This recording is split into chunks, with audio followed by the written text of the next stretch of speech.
किराए थी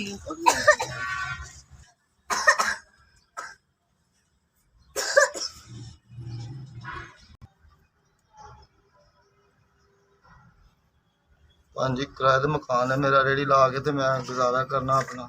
ਤੁਹਾਡੇ सामने ही है चूल्हा छुला जो कुछ भी है। यह मकान जो रेहड़ी लाई थी बच्चों का वक्र नंगाई का बड़ी मुश्किल। धी है वड्डी, 5 बच्चे ने मेरे अभी गए थोड़ी ज़्यादा। मैं कहा टुटा जा मकान है मेरा, मैं किराए के भान बैठा आया वहाँ, बड़ा परेशान है वहाँ। थोड़ी मेहरबानी साढ़े ते की जाए। चलो ना राशन है ना कोई चीज़ है, बड़े परेशान है। ਅਸੀਂ ਨਾ ਰੋਟੀ ਤੋਂ ਪਰੇਸ਼ਾਨ ਹੈ, ਬੜੀ ਗਰਮੀ ਆ ਵੇ ਤੇ ਉਹ ਅਸੀਂ ਕਿਸ ਤਰੀਕੇ ਕਰੀਏ। ਤੁਸੀਂ ਮਿਹਰਬਾਨੀ ਕਰੋ ਸਾਡੇ ਤੇ।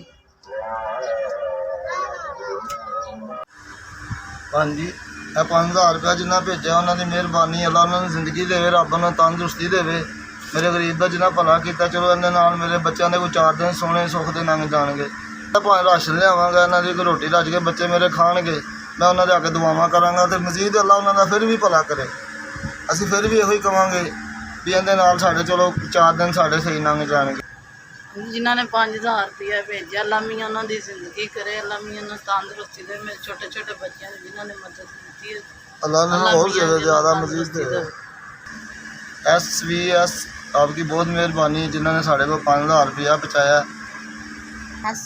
SVS ਤੁਸੀਂ ਤੁਹਾਨੂੰ 5000 ਰੁਪਇਆ ਭੇਜਿਆ, ਸਾਡੇ ਮਾੜਿਆਂ ਦੀ ਮਦਦ ਕੀਤੀ।